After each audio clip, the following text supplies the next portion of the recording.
नमस्कार दोस्तों, मैं Mamta Sharma classes point YouTube channel पर फिर से स्वागत करती हूँ आप सभी का। दोस्तों, आज की इस वीडियो में हम पढ़ने वाले हैं सूचना लेखन, जो कि आपकी कक्षा 10वीं यानी कक्षा 10th में बोर्ड एग्ज़ाम में आता है। बहुत ही इम्पोर्टेंट क्वेश्चन है जो कि आपका 5 मार्क्स का आता है। ठीक है, तो 5 मार्क्स का क्वेश्चन है, तो हम इसे सॉल्व करने के लिए इसे अच्छे से समझेंगे पहले, क्योंकि हम इसे तब तक सॉल्व नहीं कर पाएंगे जब तक हमें इसके नियम पता नहीं होंगे और इसे करने का हमें तरीका पता नहीं होगा कि इसे हम लिखते कैसे हैं, क्या इसका प्रारूप होता है, किस तरीके से हम लिखते हैं। ठीक है, और इसके नियम क्या क्या हैं। तो दोस्तों, उम्मीद करती हूँ आपके लिए ये वीडियो बहुत बहुत ज़्यादा हेल्पफुल होने वाली है। आप वीडियो को लास्ट तक देखिएगा, आपको वीडियो बहुत पसंद आएगी और आपके लिए बहुत ज़्यादा यूज़फुल होगी।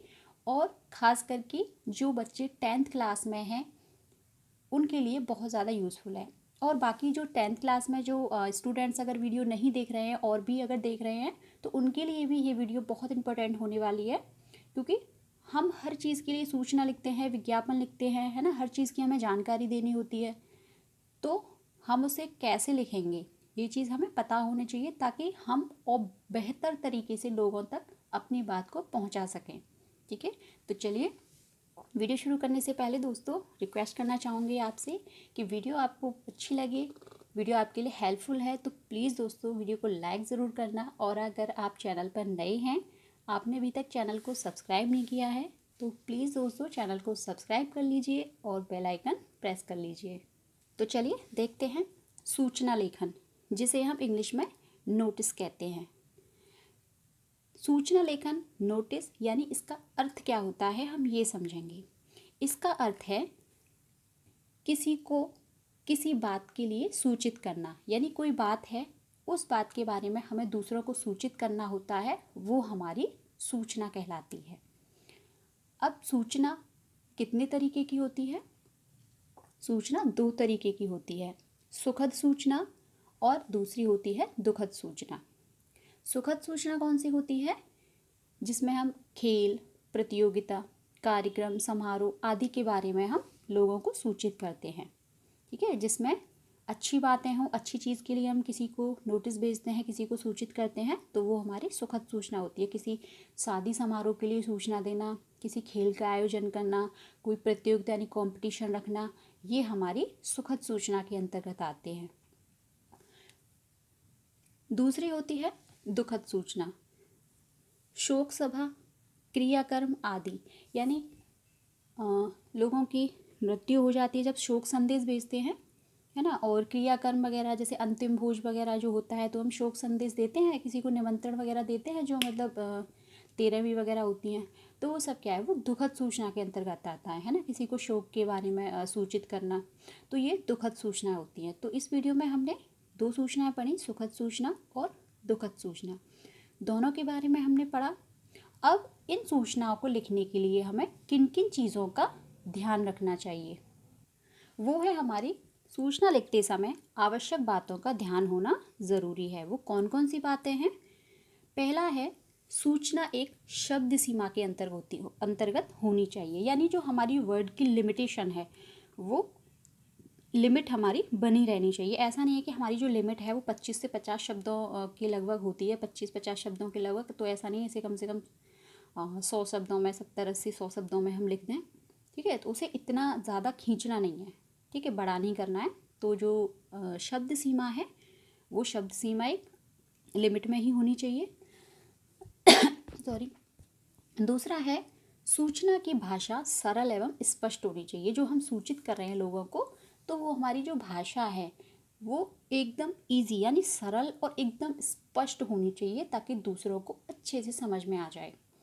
अगला है, सूचना में समय एवं दिनांक का सही स्पष्टीकरण होना चाहिए। जो सूचना में हम समय देते हैं, दिनांक लिखते हैं यानी डेट लिखते हैं, तो वो बहुत क्लियरली लिखना चाहिए, ताकि हमें पता चले कि ये समय है इसका और इस डेट को ये सूचना दी गई है।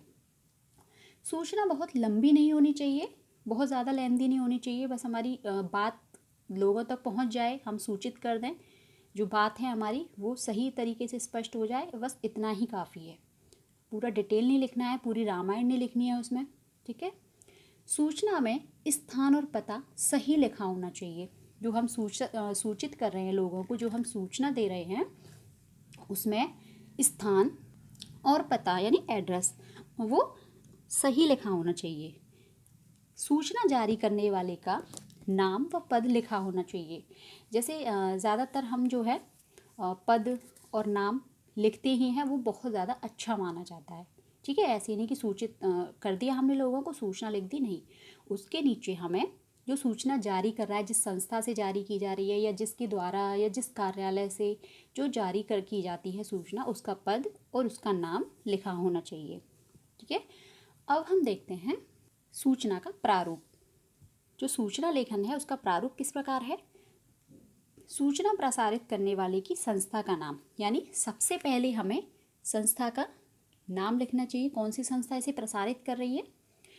सेकंड है, केंद्र में शीर्षक के रूप में सूचना लिखा जाना चाहिए, यानी जो केंद्र होता है, जैसे ही अभी मैं दिखाऊंगी आपको बाकायदा सूचना पूरी, जैसे ये बॉक्स में सूचना लिखी है तो इसको सेंटर में, ठीक है, ये सूचना लिखी होनी चाहिए, यानी सूचना लिख रहे हैं तो ये शीर्षक है। उसके बाद दिनांक लिखें यानी डेट लिखें। उसके बाद विषय यानी जिसके बारे में सूचना देनी है। ठीक है, बाकी जो एग्जाम्पल है मैं यहाँ दिखाने वाली हूँ आपको, ताकि आपको बहुत अच्छे से समझ में आ जाए। लेकिन लिखने से पहले हमें इन चीज़ों का ध्यान और ज्ञान होना ज़रूरी है, ताकि हम बहुत अच्छे से इसको लिख सकें। और कोई भी परेशानी, जब हमें इन चीज़ों का पता ही नहीं होगा कि दिनांक कहाँ लिखनी है, पद कहाँ लिखना है, सूचना में कितने शब्द लिखने हैं, सूचना किस प्रकार हमें देनी है, बतानी है, तो हम कैसे लिखेंगे, इसको नहीं लिख पाएंगे। इसलिए हमें किसी भी चीज़ तक पहुंचने के लिए पहले उसका रास्ता पता होना चाहिए। ऐसे ही हम सूचना तक लिखने के लिए हम पहले इसका रास्ते पर चल रहे हैं, फिर हम सूचना तक पहुंच जाएंगे और बेहतर तरीके से हम सूचना लिख पाएंगे और एग्ज़ाम में भी हम फुल मार्क्स लेके आएंगे। अगला है सूचना लेखन, यानी हम सूचना लिखेंगे। फिर सूचना लिखने देने के बाद सूचना देने वाले का पद और नाम लिखेंगे। ठीक है, पद भी लिख सकते हैं और अगर बहुत ज़्यादा ज़रूरी है तो नाम भी लिख सकते हैं। हाँ, एक बात और, सूचना देने वाले का पता हम बहुत ऐसी कंडीशन में लिखते हैं, बहुत ज़्यादा ज़रूरी होता है तभी लिखते हैं। बाकी ऐसा कोई ज़रूरी नहीं है कि हम सूचना देने वाले का एड्रेस लिखें। ठीक है, वो तो एक विशेष परिस्थिति होती है तब लिखा जाता है। अब हम देखते हैं इसका उदाहरण, यानी कि सूचना का तरीका देखते हैं कैसे लिखते हैं। पहले हमने इसके नियम देख लिए, अब हम देखेंगे सूचना। ये देखिए दोस्तों, सबसे पहले हमने बताया था कि संस्था का नाम लिखना है, तो यहाँ पे मैं कोई भी स्कूल का नाम लिख देती हूँ, आपका जो भी स्कूल का नाम है वो लिख सकते हैं।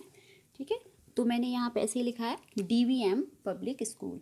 उसके बाद जो शीर्षक है उसका, यानी सेंटर में यानी केंद्र में शीर्षक क्या बताया था, सूचना। सूचना ये लिख लिया हमने। उसके बाद ये बताई थी फिर दिनांक। ठीक है, तो यहाँ मैंने दिनांक का ऑप्शन खाली छोड़ा है, तो आप कोई भी दिनांक हो इस तरीके से डाल सकते हैं। उसके बाद उसका विषय, यानी विषय क्या है कि विद्यालय में कविता प्रतियोगिता हेतु, यानी विद्यालय में कविता प्रतियोगिता का यानी पोएम कंपटीशन हो रहा है, तो उसके लिए हमें सूचना देनी है। तो हमने पहले संस्था का नाम डाल लिया, सूचना यानी शीर्षक लिख लिया इसका। उसके बाद हमने डेट लिखी, उसके बाद हमने विषय लिखा। अब हम सूचना लिखेंगे कि क्या सूचना दे रहे हैं। सूचना लिखेंगे, सभी विद्यार्थियों को सूचित किया जाता है कि DVM पब्लिक स्कूल में कविता प्रतियोगिता का आयोजन किया जा रहा है। एक विद्यालय से केवल 2 प्रतियोगियों का नामांकन स्वीकार किया जाएगा, यानी एक विद्यालय से केवल 2 प्रतियोगी ही भाग ले सकते हैं इसमें, तो ये हमें सूचित करना है। ठीक है, जो इच्छुक हों वे विद्यालय में आकर संपर्क करें। अब हम सीधे इसका पद या नाम या ये नहीं लिखेंगे, हम कविता प्रतियोगिता का आयोजन कर रहे हैं तो इसके विषय में या समय वगैरह भी तो देंगे हम, तो हम कविता का विषय लिखेंगे कि कविता का विषय क्या है, सामाजिक जीवन। इसके ऊपर आपको कविता बोलनी है। समय है उसका प्रातः 10 बजे से दोपहर 1 बजे तक। उसके बाद हम लिखेंगे राम कुमार शर्मा, यानी जो भी आपके प्रधानाचार्य का नाम है, जो भी लेडीज़ है या जेंट्स है, नाम लिख के उसका पद लिखेंगे कि प्रधानाचार्य। जैसे हम लिखते हैं ना, आपने देखा होगा कि आज्ञा से प्रबंधक महोदय, है ना, तो नाम लिख दिया, फिर प्रधानाचार्य यानी पद का नाम। ये मैं एक साथ दिखा देती हूँ इसको। देखिए, इस तरीके से हमने ये पूरी कविता लिखनी है, ये पूरा इसका प्रारूप है। ठीक है, संस्था का नाम, शीर्षक, डेट, पूरी विषय, सूचना, इसका समय और इसका पद। ठीक है, तो ये हमारी सूचना थी। अब दूसरी सूचना देख लेते हैं। ये देखिए, एक साथ में दिखा देती हूँ। ये सनशाइन स्कूल आगरा, यानी स्कूल का नाम यानी संस्था का नाम लिख लिया। उसके बाद शीर्षक, सूचना, उसके बाद दिनांक। जैसा कि हमने बताया था, विषय अंग्रेजी की नोटबुक खो जाने के संदर्भ में, यानी एक बच्चे की इंग्लिश नोटबुक खो गई है, तो इसलिए वो विद्यालय में सूचित करना चाहता है। तो हम कैसे लिखेंगे उसको? सभी विद्यार्थियों को सूचित किया जाता है कि 15 जनवरी 2021, यानी जो भी आपका डेट आप लिखें, ठीक है, 15 जनवरी 2021 को विद्यालय परिसर में मेरी अंग्रेजी की नोटबुक गलती से कहीं गिर गई है। जिस किसी को भी यह नोटबुक प्राप्त हो, यानी जिस किसी को भी यह प्राप्त हुई हो, वह कृपया मुझे लौटा दें या प्रधानाचार्य कक्ष में जमा करा दें, यानी या तो मुझे वापस कर दें वो जिसको मिली हो, या फिर प्रिंसिपल ऑफिस में उसे जमा करा दें, मैं वहाँ से ले लूँगा। कौन है ये बच्चा? नाम लिख देंगे जिसका भी नाम है। जैसे मैंने फॉर एग्जांपल लिखा है रवि शर्मा। कक्षा फॉर एग्जांपल मैंने 7th B लिखा है, आपकी जो भी कक्षा हो। रोल नंबर 10, यानी जो आपका जो भी रोल नंबर हो। तो इस तरीके से हम ये पूरी सूचना लिखेंगे। तो हमने यहाँ पे 2 सूचनाएं पढ़ी। कविता प्रतियोगिता के जो कविता प्रतियोगिता हो रही है विद्यालय में, उसके लिए सूचना पढ़ी हमने। दूसरी पढ़ी किसी बच्चे की इंग्लिश नोटबुक खो गई है। तो दोस्तों, उम्मीद करती हूँ आपके लिए वीडियो बहुत हेल्पफुल होगी और हेल्पफुल रही भी होगी। आपको बहुत अच्छा लगा होगा, समझ में भी आई होगी। मैंने पूरी कोशिश करी है कि आपको बेहतर से बेहतर सिखाने की कोशिश करूँ। तो दोस्तों, प्लीज़ इस बात पर लाइक करना बनता है, वीडियो को लाइक ज़रूर कर दीजिए। और फिर से कहना चाहूँगी कि अगर आप चैनल पर नए हैं, आपने अभी तक चैनल को सब्सक्राइब नहीं किया है, तो प्लीज़ दोस्तों चैनल को सब्सक्राइब कर लीजिए और बेल आइकन प्रेस कर लीजिए। तो चलिए, मिलते हैं हम अपनी अगली वीडियो में। अगली वीडियो में बहुत अच्छी से अगला कंटेंट पढ़ेंगे। तब तक के लिए आप अपना ध्यान रखिए, सुरक्षित रहिए। Take care, bye bye.